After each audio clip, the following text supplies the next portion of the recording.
Hello viewers, welcome to path for healthy living. ఈ సిరీస్లోని part 2 వీడియోలో బరువు తగ్గడానికి, తగ్గిన బరువుని సరిగ్గా తేలిగ్గా మెయింటైన్ చేసుకోవడానికి సరైన డైట్ని ఏ విధంగా ప్లాన్ చేసుకోవచ్చో చూసాం. అయితే ఆ సరైన డైట్తో పాటు ఆ డైట్ని సరైన టైంకి తీసుకోవడం కూడా అంతే ముఖ్యమని చెప్పుకున్నాం. అది ఎట్లాగో ఎందుకనో ఈరోజు వీడియోలో చూద్దాం. సరైన డైట్ని సరైన టైంకి తీసుకోవడం ఎంత ముఖ్యమో మనకి అర్థం అవ్వాలంటే అసలు ముందు మనం ప్రాక్టీస్ చేస్తున్న ఆహారపు వేళల్లో ఉన్న ప్రాబ్లం ఏంటి, వాటి వల్ల అసలు మనం బరువు ఎట్లా పెరుగుతామో మనం అర్థం చేసుకోవాలి. ఇప్పుడు మనము ఆహారం తీసుకునేటప్పుడు ఒక 10 నిమిషాల్లోనో లేదా పావు గంటలోనో లేదు అయితే ఒక అరగంటలోనో తినేసామో అనుకుంటాం. కానీ మనం తిన్న ఆహారాన్ని ప్రాపర్గా జీర్ణం చేసుకుని దాని నుంచి శక్తిని అంతా అబ్జర్వ్ చేసుకుని ఆ శక్తిని సరైన విధంగా వాడుకోవడానికి శరీరానికి పట్టే టైం చాలా ఎక్కువ. ఎందుకంటే ఇప్పుడు మనం ఆహారం తీసుకోవడానికి ముందుగా ఆ ఆహారాన్ని నోట్లో పెట్టుకుని నవలటం మొదలు పెట్టగానే నోట్లో సలైవ ఆహారంలోని కొన్ని పదార్థాలను అంటే తేలికపాటి కార్బోహైడ్రేట్స్ని, షుగర్స్ని డైజెస్ట్ చేయడం మొదలు పెడుతుంది. ఆ తర్వాత మనం బాగా ఆహారాన్ని నమిలి దాన్ని మింగగానే పొట్టలోకి వెళ్తుంది. పొట్టలో ఇంకా కొన్ని ఎంజైమ్స్తో కలిసి ఇంకా దాన్ని ఆహారానికి కొంచెం సింప్లిఫై చేసి బాగా ఇంకా తేలిగ్గా అబ్జర్వ్ చేసుకోవడానికి రెడీగా చేస్తుంది. ఇలా మనం ఆహారాన్ని నోట్లో నుంచి తీసుకుని ఆ ఆహారం పొట్టలోకి వెళ్ళి ఆ తర్వాత పొట్టలో నుంచి చిన్న పేగులు వేస్తుంది, అంటే స్మాల్ ఇంటెస్టైన్లోకి వెళ్తుంది. సో ఇట్లాగా ఆ స్మాల్ ఇంటెస్టైన్లోకి వెళ్ళే వరకు ఉన్న స్టేజ్ని మనం ఫీడింగ్ స్టేజ్ అంటాం. దీని తర్వాత ఏమవుతుందంటే స్మాల్ ఇంటెస్టైన్స్లో ఆహారంలోని వివిధ పదార్థాలు అంటే కార్బోహైడ్రేట్స్ కానీ, ఫ్యాట్స్ కానీ, ప్రోటీన్స్, ఇంకా ఇతర మినరల్స్, విటమిన్స్ ఇవన్నీ కూడా అబ్జర్వ్ చేసుకుని స్మాల్ ఇంటెస్టైన్ సిస్టంలో మన శరీరంలోకి రిలీజ్ అయిపోయి ఇంకా అంటే మన శరీరంలో ఎక్కడెక్కడైతే వాటి అవసరాలు ఉన్నాయో వాటికి చేరవేస్తుంది బ్లడ్. సో ఇక్కడ మనం ఒకటి అంటే అంతకుముందు పార్ట్ 2 వీడియోలో చెప్పుకున్నట్టుగానే మన శరీరానికి శక్తిని ఇమీడియట్గా ఇచ్చేది కార్బోహైడ్రేట్స్.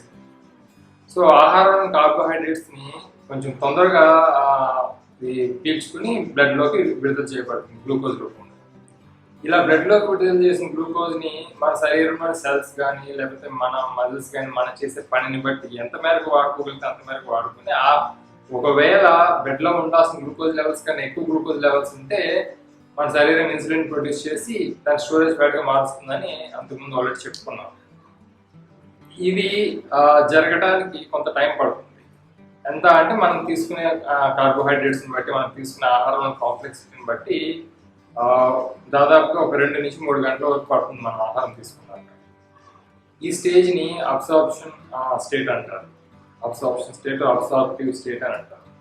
అంటే ఈ స్టేజ్లో బేసిక్గా జరిగేది ఏంటి అంటే మనం తీసుకున్న ఆహారం నుంచి శక్తిని కానీ ఇంకా వేరే విధమైన మినరల్స్, విటమిన్స్ వీటన్నిటిని మన శరీరంలో జీర్ణ వ్యవస్థ అబ్జర్వ్ చేసుకుని బ్లడ్లోకి రిలీజ్ చేయడం అన్నమాట. ఒక్కసారి ఇంకా ఈ అబ్జర్వ్ స్టేట్ అయిపోయాక మన శరీరంలో ఇంకా గ్లూకోజ్ ఏం పెద్దగా మిగలదు. అంటే ఇంకా కొత్తగా మనం తీసుకున్న ఆహారంలో నుంచి బ్లడ్లోకి గ్లూకోజ్ రిలీజ్ అవ్వడం ఆగిపోతుంది.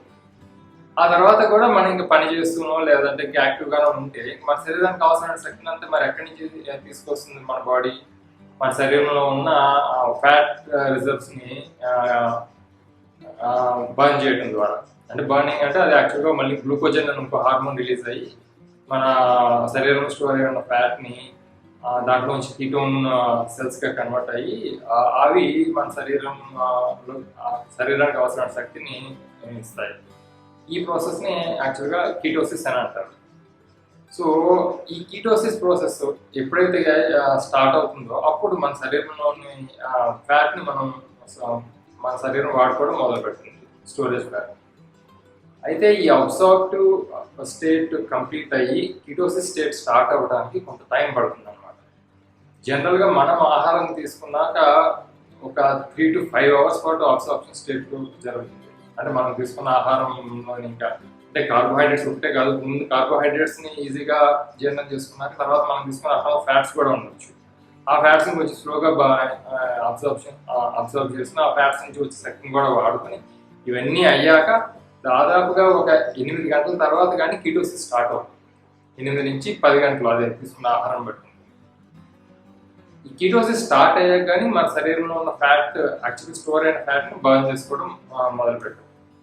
సో ఇక్కడ మనం అర్థం చేసుకోవాల్సింది ఏంటి అంటే, మనం ఒక్కసారి ఆహారం తీసుకున్నాక తీసుకున్న ఆహారాన్ని మన శరీరం జీర్ణం చేసుకుని దానిలోని శక్తిని అబ్జర్వ్ చేసుకుని ఆ శక్తిని మళ్ళీ మన శరీరం వాడుకుని, ఒకవేళ ఇప్పుడు రిలీజ్ అయిన శక్తిలో నుంచి కొత్తగా ఫ్యాట్ ఏమి మన శరీరం స్టోర్ చేసుకోకపోతే ఉన్న ఫ్యాట్ని వాడుకోవడానికి ఒక 8 గంటలనే మినిమం పడుతుంది. సో ఇప్పుడు ఒక్కసారి మనం ఈ వీడియోలో ముందు అనుకున్నట్టుగా అసలు మనము ఇప్పుడు పాటిస్తున్న ఆహార వేళ ప్రాబ్లం ఏంటో తెలుసుకోవాలంటే, ఇప్పుడు మనం చెప్పుకున్న దాన్ని బేసిస్గా తీసుకున్నాం. ఉదయం ఒక 8కో 9కో జనరల్గా మనందరం చేసేది ఏంటంటే బ్రేక్ఫాస్ట్ చేస్తాం. ఆ తర్వాత 12:30 నుంచి 1 గంటన్నర మధ్య లంచ్ చేస్తాం. ఆ తర్వాత ఈవినింగ్ స్నాక్స్ ఏదో ఒకటి తిని, స్నాక్స్ అంటే ప్రాబ్లీ ఒక 5కో 4 నుంచి 5:30 మధ్యలో స్నాక్స్ ఏదో తిన్నాక రాత్రి 8 నుంచి 9, 9:30 లోపు డిన్నర్ చేసేస్తాం. సో ఇక్కడ ఏమవుతుంది, ఉదయం ఒక 8 గంటలకు బ్రేక్ఫాస్ట్ చేస్తే ఆ బ్రేక్ఫాస్ట్లో మనం తీసుకున్న ఆహారంలో నుంచి అబ్సార్ప్షన్ పూర్తి అవ్వడానికి ఒక 4-5 గంటలు పడుతుంది. ఒక 4 గంటలు పట్టిందనుకున్న 12 అవుతుంది. స్టిల్ అక్కడికి మనం తీసుకున్న ఆహారంలో నుంచి వివిధ శక్తిని మన శరీరం వాడుకుంటుంది. ఒకవేళ ఎక్కువ ఆహారం తీసుకుంటే అందులో నుంచి కొంత ఫ్యాట్ని స్టోర్ చేసుకుంటుంది. అంతేగాని మనం బాడీలో ఆల్రెడీ ఉన్న ఫ్యాట్ని వాడుకోవడం మాత్రం మొదలు పెట్టాలి. సో ఈలోపు మళ్ళీ మనం 12-12:30కి మళ్ళీ లంచ్ తింటున్నాం. మళ్ళీ రీసెట్ అవుతుంది ప్రాసెస్. మళ్ళీ ఫీడింగ్ స్టేట్ స్టార్ట్ అవుతుంది, తర్వాత అబ్జార్బింగ్ స్టేట్ ఉంటుంది. ఆ తర్వాత ఇంకా మనం తినకపోతే ఇది 12 తర్వాత 8 గంటలకు కానీ కీటోసిస్ స్టార్ట్ అవుతుంది. కానీ మనం అలా ఉండము. మళ్ళీ 12:30 లంచ్ చేశాక మళ్ళీ 4 గంటలకి స్నాక్స్ ఏదో తింటాం. 4 గంటలకు మళ్ళీ మా ప్రాసెస్ మెషిన్ తిరిగి స్టార్ట్ అవుతుంది. ఇక మళ్ళీ 4:30కి స్నాక్స్ చేశాక 7 నుంచి 9 లోపు, లేదా కొంతమంది ఇంకా లేట్గానో డిన్నర్ చేస్తారు. సో ఇక్కడ ఏమవుతుంది, అసలు మన శరీరం ఒకసారి తీసుకున్న ఆహారంలో ఉన్న శక్తిని పూర్తిగా వాడుకునే లోపే మళ్ళీ మనం దాన్ని ఇంకా ఆహారంతో నింపేస్తూ వస్తున్నాం. దీనివల్ల ఏమవుతుంది అంటే, అసలు బాడీలో ఉన్న స్టోర్ అయిన ఫ్యాట్ని వాడుకునే అవకాశం ఇవ్వట్లేదు. కేవలం అది మిగిలే అవకాశం ఎప్పుడు ఉంటుంది, రాత్రి డిన్నర్ చేశాక మళ్ళీ ఉదయం బ్రేక్ఫాస్ట్ చేసే లోపు. అది కూడా ప్రాపర్గా డిన్నర్ కొంచెం ఎర్లీగా చేస్తేనే. కానీ చాలా మంది మన ఈ అర్బన్ లైఫ్ స్టైల్ అయితే కానీ యాక్చువల్గా పల్లెల్లో కూడా టీవీలు ఇవి వచ్చేసాక టీవీ సీరియల్స్ అవన్నీ చూసి చాలా మంది 9కి కానీ తినట్లేదు రాత్రిపూట. సో ఒక 9 గంటలకు రాత్రిపూట డిన్నర్ చేస్తే మళ్ళీ ఉదయం 8 గంటలకి బ్రేక్ఫాస్ట్ చేసే లోపు జనరల్గా పొద్దున్నే 7కో ఎప్పుడు కాఫీ టీలు తాగేస్తూ ఉంటారు, షుగర్ అది కలుపుకొని. ఈ విధంగా రాత్రి 9 గంటలకి డిన్నర్ చేసి పొద్దున్నే 7 గంటలకు మళ్ళీ కాఫీ టీతో ఆహారాన్ని స్టార్ట్ చేసే ప్రాసెస్ని అక్కడ ఒక 10 గంటల గ్యాప్ మాత్రమే మిగులుతుంది. ఆ 10 గంటల గ్యాప్లో రాత్రి తిన్న డిన్నర్ని డైజెస్ట్ చేసుకుని అబ్సార్ప్షన్ పూర్తయి, ఆ తర్వాత జనరల్గా రాత్రి 9 గంటలకి ఆహారం తీసుకుంటే 10:30 కల్లా నిద్రపోతారు. సో అంటే మనం అప్పుడు ఆహారంలో అబ్జర్వ్ అయ్యే శక్తిని వాడుకోవట్లేదు, మళ్ళీ అది ఫ్యాట్గా స్టోర్ అవుతుంది. ఈ తర్వాత ఒకవేళ ఎవరైనా ఉదయం ఎక్సర్సైజ్ చేయగలిగితే కనుక అప్పుడు ఆ శరీరంలో ఉన్న కొంత స్టోరేజ్ ఫ్యాట్ బర్న్ అవుతుంది. మళ్ళీ ఆ తర్వాత ఉదయం మళ్ళీ టిఫిన్ చేస్తాము, మళ్ళీ మధ్యాహ్నం డిన్నర్ లంచ్ చేస్తాము. ఇంక ఈ ప్రాసెస్ మళ్ళీ మొదలయ్యేటప్పటికి మళ్ళీ శరీరంలో కొత్తగా ఫ్యాట్ యాడ్ అవుతూ పోతుంది. ఇందువల్లే చాలామంది ఉదయం మేము ఎక్సర్సైజ్ చేసాము కానీ అంటే ఇది గంట చేస్తున్నాం ఎక్సర్సైజ్, గంటన్నర చేస్తున్నాం ఎక్సర్సైజ్, అయినా సరే బరువు తగ్గట్లేదు ఏంటి అనుకుంటూ ఉంటారు. మనం సరైన ఆహారం తీసుకున్నా కూడా శరీరానికి ఆహారం వాడుకునేంత టైం ఇవ్వలేకపోవడం వల్లనే బరువు తగ్గకపోగా కొంతమంది పెరుగుతూ ఉంటారు కూడా. యాక్చువల్గా నాకు అదే జరిగింది. నేను సైక్లింగ్ దాదాపు ఒక 10-12 ఏళ్ళ నుంచి చేస్తున్నాను. కానీ ఎప్పుడు కూడా అంటే సైక్లింగ్ ఎంత ఎక్కువ చేసినా కూడా బరువు తగ్గేవాడిని కాదు. అలాగని నేను తీసుకున్న ఆహారం పెద్దగా లోపాలు ఏమి ఉండేవి కాదు. సాంప్రదాయబద్ధమైన ఆహారం అంటే ఇంట్లో చేసిందే, జంక్ తక్కువ తీసుకున్నారో అప్పుడు కూడా బరువు పెద్దగా తగ్గలేదు. నేను ఇంకా రీసెర్చ్ చేయగా నాకు అర్థమైంది ఏంటంటే కేవలం సరైన ఆహారం ఒకటే కాదు, ఆ సరైన ఆహారాన్ని సరైన టైంలో తీసుకోవడం కూడా ఇంపార్టెంట్. ఇప్పుడు ఇలాగ మనము రెగ్యులర్ గా తీసుకునే ఆహార వేళల వల్ల మనం బరువు తగ్గకపోగా పెరిగే అవకాశం ఎట్లా ఉంటుందో చూసాం. ఈ ఆహార వేళలు మార్చుకుంటే ఏమవుతుందో ఒక్కసారి చూద్దాం. దీనికి 2 పాపులర్ వేస్ ఉన్నాయి. ఒకటి ఏంటి అంటే ఒకేసారి ఎక్కువ తీసుకుని గ్యాప్, అంటే ఆహారం మనం తినగలిగినంత కొంచెం ఎక్కువ తీసుకుని ఆ తర్వాత గ్యాప్ ఎక్కువ ఇచ్చి ఆ తర్వాత మళ్ళీ కొద్దిగా ఎక్కువ మొత్తంలో ఆహారం తీసుకుంటాం. ఇంకొక మార్గం ఏంటి అంటే చాలాసార్లు పేపర్లో కానీ లేకపోతే హెల్త్ న్యూస్లో కానీ వాటిలో వినే ఉంటారు, తక్కువ ఎక్కువసార్లు తినమంటారు. తక్కువ అంటే మళ్ళీ కడుపు నిండా కాదు, యాక్చువల్గా చాలా తక్కువ. ఆ తక్కువ ఎందుకని అంటే తక్కువ మొత్తంలో ఆహారం తీసుకున్నప్పుడు శరీరం దాన్ని తొందరగా డైజెస్ట్ చేసుకుని అబ్జర్వ్ చేసుకోవడానికి కుదురుతుంది. సో ఆ విధంగా దాదాపుగా ఒక 2 గంటల అబ్జర్వేషన్ పూర్తయిపోయింది అనుకున్నాను. ఇంకా తర్వాత ఇంకొక 2-3 గంటల్లో శరీరము లోపల ఉన్న ఫ్యాట్స్ని వాడుకోవడానికి వీలవుతుంది. అయితే ఈ తక్కువ మొత్తంలో ఎక్కువసార్లు తినమన్నప్పుడు కూడా దాని అర్థం ఏంటి అంటే 8 గంటలకు ఒకసారి, 10 గంటలకు ఒకసారి, 12 గంటలకు, మళ్ళీ 2 గంటలకు, ఇట్లా కాదు. టైం గ్యాప్ ఇవ్వండి. ఇచ్చిన టైం అంటే ఇప్పుడు 4 సార్లు పెట్టుకుంటే ఉదయం 7 గంటలకు ఒకసారి అనుకుంటే మళ్ళీ ఒక 4-5 గంటల గ్యాప్ ఇచ్చి మళ్ళీ 12 గంటలకి లేదా 1 గంటకి, ఆ తర్వాత మళ్ళీ ఇంకొక 4-5 గంటల గ్యాప్ ఇచ్చి సాయంత్రం 5 గంటలకు స్నాక్స్, ఆ తర్వాత మళ్ళీ 8 గంటలకు రాత్రి. ఈ విధంగా 4 స్లాట్స్ పెట్టుకుంటే ఆ 4 స్లాట్స్లో కూడా తక్కువ మోతాదులో ఆహారం తీసుకోవాలి. అంటే మనం ఏదైతే సరైన డైట్ ప్లాన్ చేసుకున్నామో ఆ డైట్ని తక్కువ అమౌంట్. కానీ ఇక్కడ ఒక ప్రాబ్లం ఉంది. ఇప్పుడు ఆహారపు వేళలు అంటే టైమింగ్స్ పాటించడం తేలికే, కానీ ఆహారంలో అంటే తక్కువ మొత్తంలో తినడం ఆ కంట్రోల్ అనేది ప్రతిరోజు చేయడం కష్టం అవుతుంది. ఇప్పుడు 1 వారం చేయొచ్చు లేదా 4 వారాలు చేయొచ్చు, ఆ తర్వాత అయినా ఆ కంట్రోల్, ఆ రిలాక్సేషన్ వచ్చేస్తుంది. అంటే ఎక్కువ కాలం మనం కట్టేసి ఉండలేము. సో తినేటప్పుడు కొంచెం ఎక్కువ తినేస్తారు, టెంప్ట్ అయిపోయి, క్రేవింగ్స్ ఉంటాయి, చాలా కారణాలు ఉండొచ్చు. సో ఒక్కసారి మళ్ళీ ఆ అలవాటు తప్పింది అంటే మళ్ళీ బరువు పెరగడం మొదలవుతుంది. ఆ తర్వాత ఇంకా మళ్ళీ దాన్ని ఆ మోటివేషన్ పోతుంది, మళ్ళీ పరిస్థితి మొదలుకొస్తుంది. ఇలా తక్కువ మొత్తంలో ఎక్కువ సార్లు తినడం అన్నది ఎక్కువ కాలం పాటించగలిగేది కాదు, అందరూ చేయగలిగేది కూడా కాకపోవచ్చు. ఇందాక నేను చెప్పినట్టు ఆహార వేళలు మనం పాటించగలం, కానీ ఆహారం ఎంత తింటున్నాం అన్నది మనం కంట్రోల్ పూర్తిగా చేయలేనప్పుడు చేయగలిగే ఇంకొక బెస్ట్ పని ఏంటి అంటే తిన్నది, అంటే మనం తినేది ఏదైతే ఉందో అది తృప్తిగా తినేసి గ్యాప్ ఎక్కువ ఇవ్వడం. ఇప్పుడు ఒక ఎగ్జాంపుల్ ఇస్తాను. ఉదయం ఒక 9 గంటలకి మీరు బ్రేక్ఫాస్ట్ చేస్తున్నారు అనుకోండి. నార్మల్గా ఇది వినే ఉంటారు, breakfast is the most important meal of the day అని. సో అది చాలా నిజం. కాకపోతే breakfast is the most important meal of the day అని చెప్పి చాలామంది ఏమనుకుంటారు, పొద్దున్నే టిఫిన్ తినటమో లేకపోతే టిఫిన్ తర్వాత పళ్ళు తినటమో ఇంత చేసేసి మన important meal of the day అయిపోయింది అనుకుంటాం. కానీ breakfast is the most important meal of the day ఎందుకంటారు అంటే బ్రేక్ఫాస్ట్లో కనుక మనం తీసుకోగలిగే సరైన న్యూట్రిషన్ తీసుకొని బ్యాలెన్స్డ్ డైట్ తీసుకోగలిగితే బ్రేక్ఫాస్ట్ తిన్నాక చాలాసేపు పాటు శరీరం మళ్ళీ అంటే ఇంకా ఆ శక్తిని జాగ్రత్తగా వాడుకుంటూ మళ్ళీ మనకి ఆకలి వేయటం అన్నది ఉండదు. అలాగా దానివల్ల ఇంకా ఫ్రీక్వెంట్గా మళ్ళీ తినటం అంటూ జరగకుండా దాదాపు ఈవినింగ్ వరకు కూడా ఉండొచ్చు. అది ప్రాపర్ బ్రేక్ఫాస్ట్ తీసుకుంటే. బ్రేక్ఫాస్ట్ అంటే ఏదో కొంచెం తినడం కాదు, బ్యాలెన్స్డ్గా, అంటే కార్బోహైడ్రేట్స్ తగిన మోతాదులో మాత్రమే. అంటే మనం చేసే పనిని బట్టి మనం ఒకవేళ హార్డ్ వర్క్ ఏం చేయకుండా మన శరీరానికి అంత శక్తి అవసరాలు లేకపోతే కార్బోహైడ్రేట్స్ తగ్గించేయండి బ్రేక్ఫాస్ట్లో, డైరెక్ట్ కార్బోహైడ్రేట్స్ అంటే రైస్ బేస్డ్ వీట్ ఎటువంటి ఇబ్బంది ఉండదు. ఆల్టర్నేట్ ఫామ్గా కార్బోహైడ్రేట్స్ తీసుకోవచ్చు.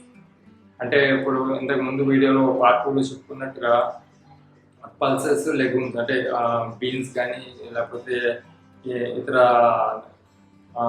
ప్రోటీన్ కార్బోహైడ్రేట్స్ కలిపి ఉండేవి తీసుకున్నా కూడా శరీరానికి అవసరమైన శక్తి వస్తుంది. అండ్ ఇంకోటి ఏంటంటే ఇవి ఎక్కువసేపు జీర్ణం అవ్వడానికి టైం తీసుకోవడం వల్ల మళ్ళీ ఆకలి కూడా తొందరగా వేయదు. ఈ విధంగా సరైన బ్యాలెన్స్డ్ డైట్, తగినంత కార్బోహైడ్రేట్స్, సరిపడా హెల్తీ ఫ్యాట్స్, తగినంత ప్రోటీన్, వీటితో పాటు తగినంత ఫైబర్ కూడా ఉండాలి.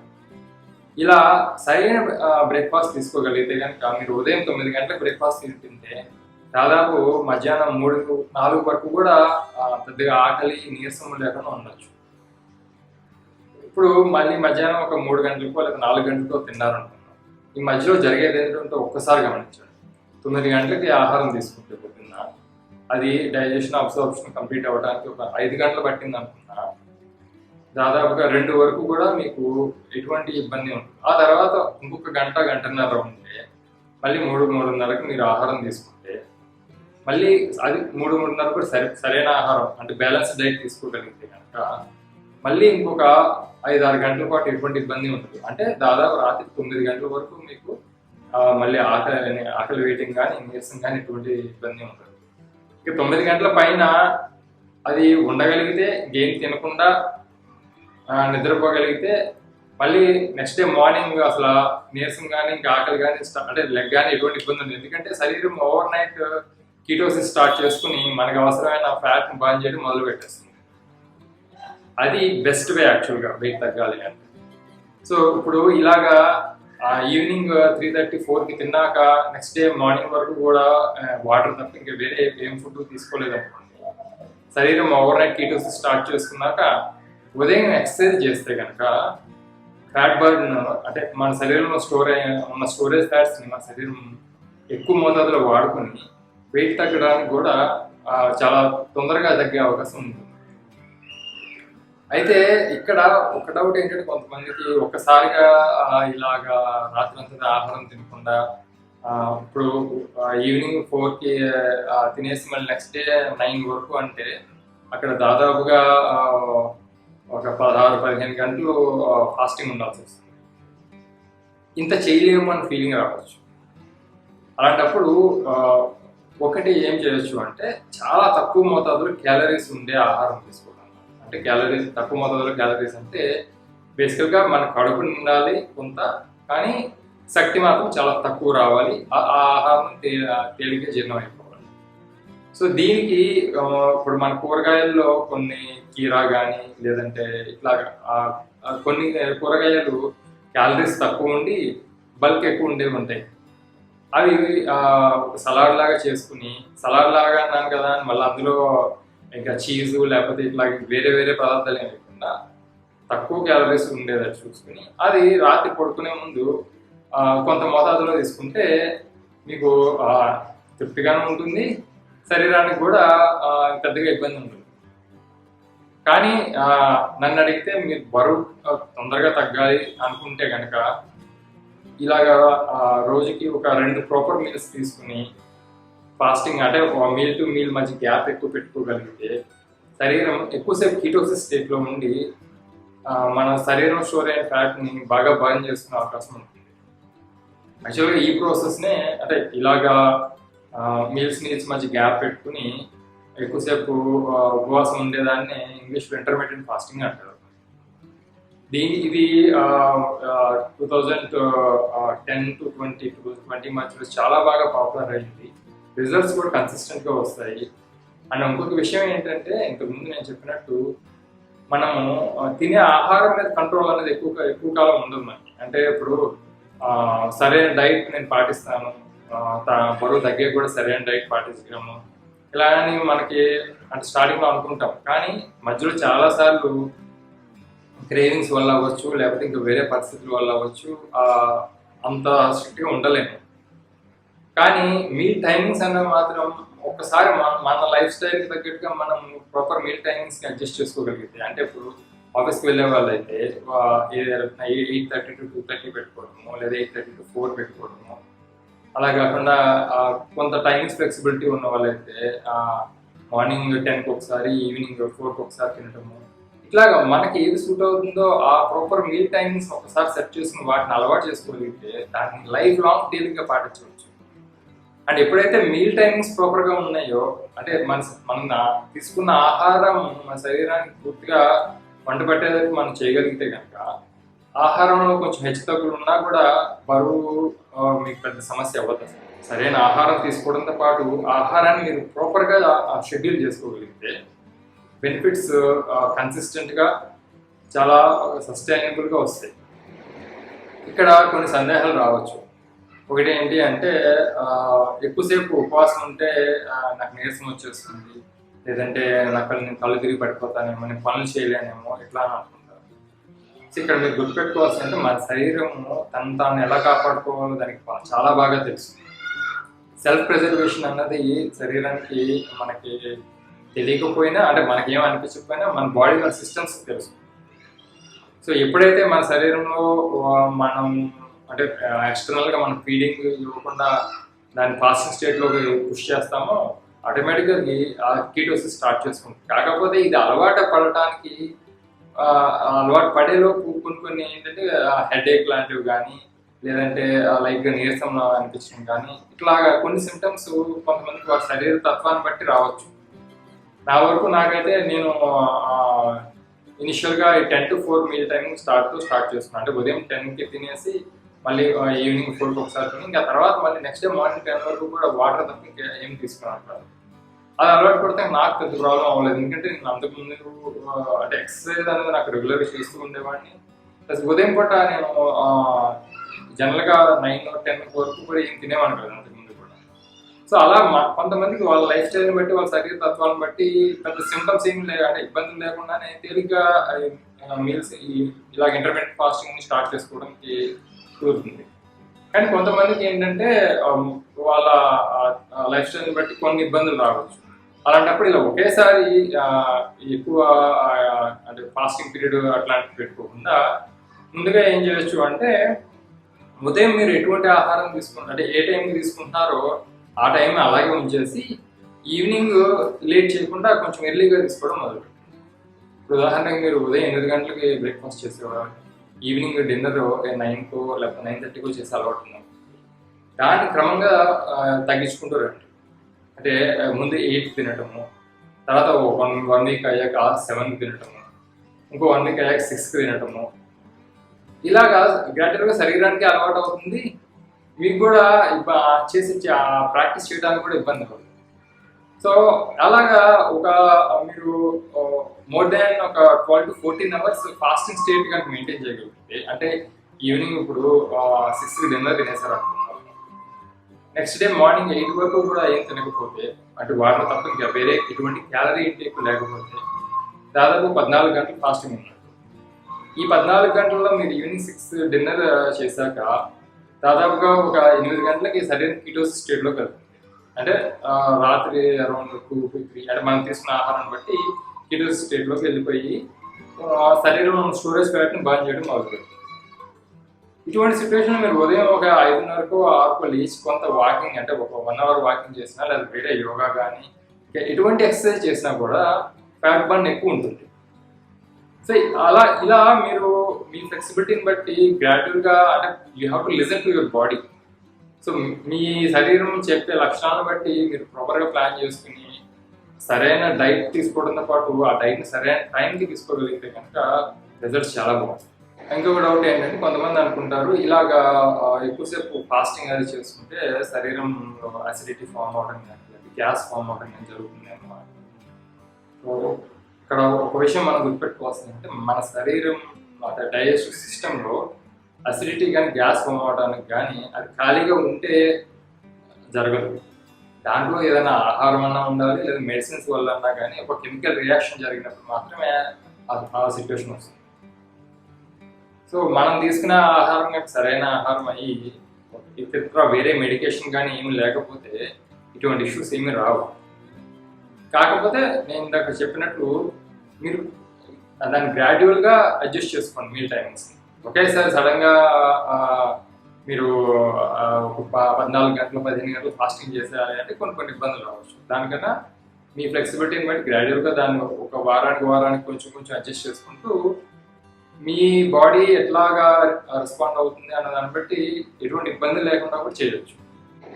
ఇంకొక సందేహం ఏంటంటే ఇది అందరూ చేయొచ్చా ఇంటర్మీడియట్ ఫాస్టింగ్ అంటే ఇట్లా మీల్ టైం షెడ్యూల్ చేసుకోవడం అన్నది. సో అందరూ చేయొచ్చా అంటే జాగ్రత్తగా చేయగలిగితే అందరూ చేయొచ్చు. కాకపోతే డయాబెటీస్ ఉన్న వాళ్ళు కానీ లేదా బ్లడ్ ప్రెషర్ లో బ్లడ్ ప్రెషర్ కానీ హై బ్లడ్ ప్రెషర్ కానీ ఇలా ఇటువంటి ఇష్యూస్ ఉన్న వాళ్ళు చాలా జాగ్రత్తగా చేయాలి. లేదు మా మేము అంతా కేర్ తీసుకోలేము అనుకుంటే ఖచ్చితంగా ఒక డాక్టర్ సలహాతో పాటించండి. ఎందుకని అంటే డయాబెటీస్ ఉన్న వాళ్ళు ఆల్రెడీ మీరు డయాబెటీస్ కంట్రోల్ అంటే ఇన్సులిన్ సరిగ్గా ప్రొడ్యూస్ అవ్వదు కాబట్టి దాన్ని కంట్రోల్ చేసుకోవడానికి మెడికేషన్ తీసుకుంటూ ఉంటారు. ఇటువంటి టైంలో ఎక్కువసేపు ఫాస్టింగ్ ఉంటే కనుక శరీరంలో బ్లడ్ షుగర్ లెవెల్స్ తగ్గిపోయి మీరు తీసుకున్న మెడికేషన్ మళ్ళీ ఇంకా బ్లడ్ షుగర్ని తగ్గించేసి కాంప్లికేషన్ రావచ్చు. అలాగే బ్లడ్ ప్రెషర్ ఇష్యూస్ ఉన్న వాళ్ళకి ఏమవుతుంది అంటే మీల్ టైమింగ్స్ మధ్య గ్యాప్ ఎక్కువ ఉంది. అలాగే ఫాస్టింగ్ చేయటం వల్ల బాడీలోని సాల్ట్ లెవెల్స్ తగ్గిపోతాయి. అంటే తీసుకున్న ఆహారం బట్టి కూడా ఉంటుంది అది. బట్ ఈ సాల్ట్ లెవెల్స్ తగ్గిపోయే అవకాశాలు ఉంటాయి. అందువల్ల ఏమవుతుంది మళ్ళీ ఈ బీపీ మందులు తీసుకుంటే కనుక అవి ఈ సాల్ట్ లెవెల్స్ సరిపడా ఉండకపోవడం వల్ల కూడా మళ్ళీ వేరే ఇష్యూస్ వస్తాయి. అలాగే చిన్నపిల్లలు అయితే కనుక అంటే చిన్నపిల్లలు అంటే గ్రోయింగ్ స్టేజ్లో ఉన్న వాళ్ళైతే కనుక బాడీ గ్రో అవుతున్న స్టేజ్లో ఉన్న వాళ్ళైతే మరీ ఎక్కువసేపు ఫాస్టింగ్ ఉండకుండా ఒక 13-14 గంటలు అయితే ఈజీగా ఉండొచ్చు, ఎటువంటి ఎఫెక్ట్ ఉండదు. అంతకన్నా మరీ ఎక్కువ చేయకపోవడం మంచిది. ఎందుకంటే వాళ్ళ శరీరంలో మెటబాలిజం ఎక్కువ జరుగుతుంది. వాళ్ళకి ఆ గ్రోయింగ్ స్టేజ్లో ఉండటం వల్ల ఎనర్జీ అవసరాలు కూడా ఎక్కువ ఉంటాయి. మరీ లావుగా ఉంటే తప్ప ఫాస్టింగ్ ఎక్కువసేపు చేయొద్దు. 12 to 13 to 14 hours అంటే 12 to 14 hours అటు రాత్రి 8 గంటలకి తింటే ఉదయం 8 గంటల వరకు చాలా తేలిగ్గా ఉండొచ్చు. ఇలా సరైన ఆహారాన్ని సరైన టైంకి తీసుకోగలిగితే మన శరీరంలో స్టోర్ అయిన స్టోరేజ్ ఫ్యాట్ని గ్రాడ్యువల్గా తగ్గించుకోవడమే కాకుండా ఇక ఒకసారి బరువు తగ్గాక మళ్ళీ శరీరంలో ఫ్యాట్ యాడ్ అవ్వకుండా చాలా హెల్తీగా దాన్ని మెయింటైన్ చేసుకోవచ్చు. అంతేకాకుండా ఇలాగా ప్రాపర్ టైంకి ఆహారం మీల్స్ తీసుకోవటంలో వేరే బెనిఫిట్స్ కూడా చాలా ఉంటాయి.